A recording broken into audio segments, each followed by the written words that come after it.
Good morning, marketeers and communication professionals. With me today is Paul Charles from LEWIS PR. Good morning, Paul. Good morning. Paul, although you were a presenter at the BBC some years ago, I guess that not everybody on our side knows you. Maybe you can give us a short description of who you are? Sure. So I started my career in the BBC. I was a presenter on BBC radio and television for 10 years. Traveling all over the world, not just in Europe. I was interviewing presidents, chief executives, heads of state, and then I was asked by Sir Richard Branson to, or Richard as he prefers to be known, to go and work for Virgin Atlantic, to work for Richard, where I was his director of communications for 5 years, working in the fantastic Virgin Group, which is a wonderful example of a global brand. And now you are Chief Operating Officer at LEWIS PR? That's right, and LEWIS is 300 people around the world in 30 offices, lots in Europe, and we have a lot of great clients around the world in the B2B space, in the B2C space, and certainly clients who are growing very fast, and we're growing too. Okay. I guess the first question I'm going to ask you, Paul, is that one thing is that reputation has been always important for both B2B and B2C brands. How social media has changed the rules of the game for reputation management? It's a really good question. Social media has changed the rules substantially.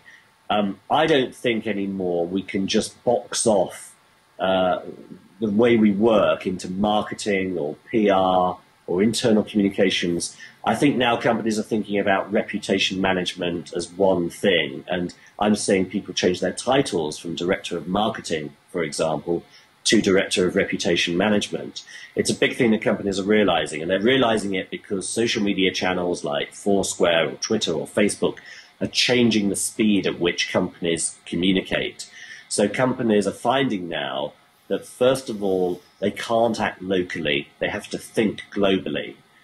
When an incident happens, a positive one or a negative one involving your company, however small the company, it's going to be reported on globally, and I can view it in London if something's happening in Brussels. I can view it in New York if something's happening in Eindhoven or Amsterdam. It doesn't matter where you are anymore. So social media has made companies global. It has made companies think faster because they have to react or proactively act faster to various news stories or marketing issues that come up. So it's changed the game dramatically. I guess also what if I should add something to your words is that one thing is that I know from personally from working on a project with one of our customers is that one thing that also changed the game is of course Google or any other search engine, you know, because basically if you want to buy something right now, you're going to check it on Google, and if the first results are bad results, that's bad for your reputation, I guess, right? Absolutely. I mean, the number of companies who understand that SEO, search engine optimization, is a key part of their reputation mix, they'll do very well. And it's staggering. You can type in some very well-known companies and you won't find them high up. I typed in men's running shoes the other day into Google, and I would expect a company like Adidas, for example, to appear very high up. But in fact, they were on page 8. So that's extraordinary, and I think companies are realizing, what are the keywords I buy? What am I known for as a business, whichever space I'm in? You know, the keywords I think are important are different keywords to those my consumers think are important. Excuse me. So I think things like Google are undoubtedly changing the game. Google is a shop window. That's what it is. I walk past it as a customer, and I want to see you as a company high up there when I'm searching. Yeah, one thing also that makes the story even more complicated is you have, I don't know in the UK, but I know in the Netherlands there is a strong forum called the Trust Radar. This is sort of a forum where, you know, checks on complaints of consumers against different vendors.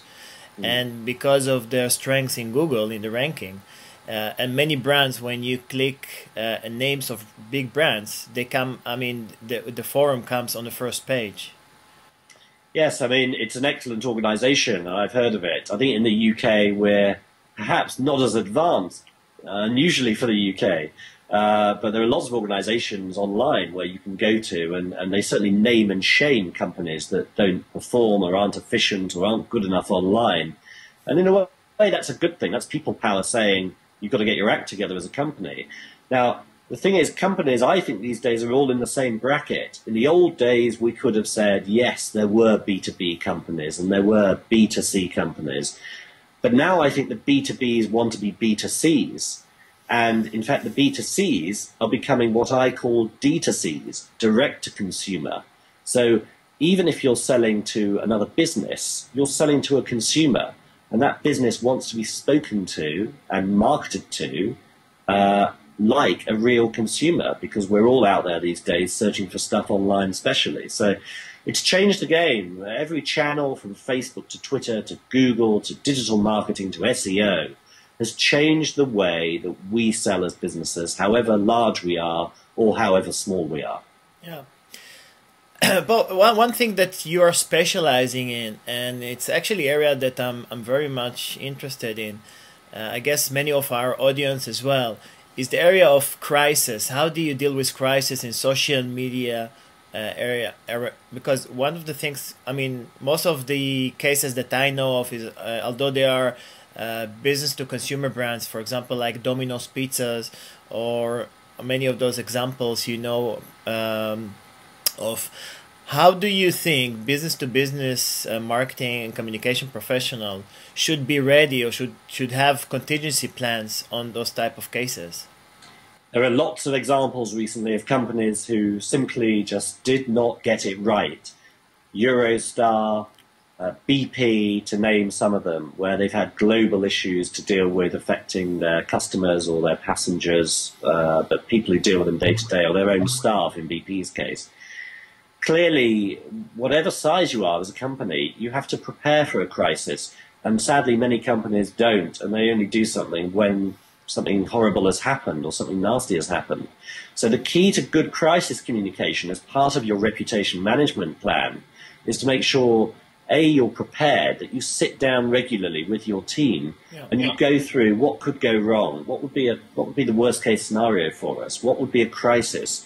And then once you've identified what your crises could be, you then say, right, what would we do if it happened? And you plan for it. You plan an action plan written down on paper. You do desktop exercises with your colleagues where you sit down and you pretend effectively that crisis has happened. And you keep doing those, and you can't do enough planning.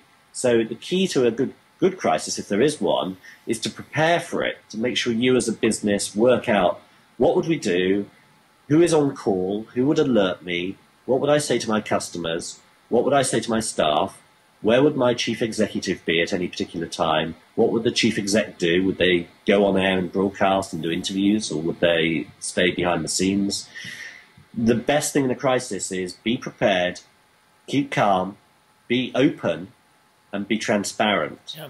And if you're not transparent and open, the media will find you out and your customers will find you out. Yeah.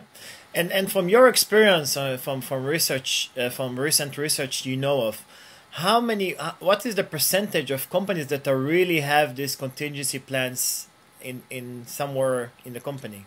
Sadly, very few. Many companies don't have a crisis plan in place. Even big companies. I think it was BP that found out their crisis plan was 5 or 6 years out of date. There were people named in the crisis plan who didn't even exist anymore.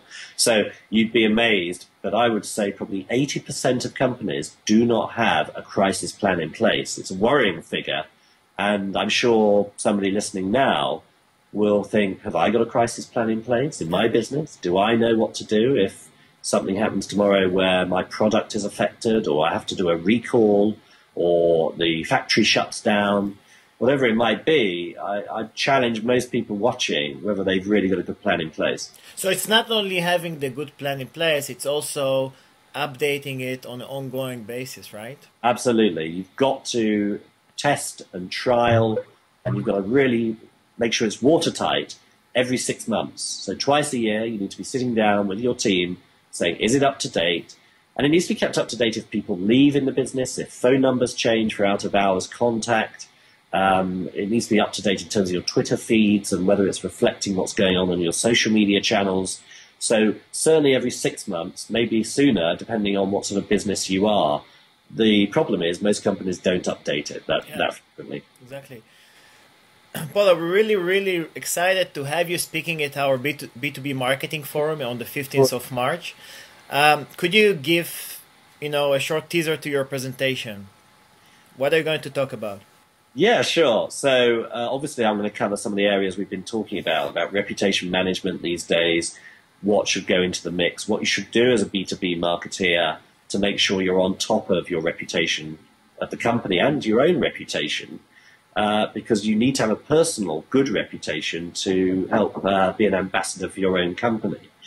And I think the other thing is I'll be focusing on things like crisis communications and also areas such as how to think globally, but maybe act locally, but think globally. So those are the areas I'm going to be covering, and I'm looking forward to it. I can't wait to see you. Sounds really good.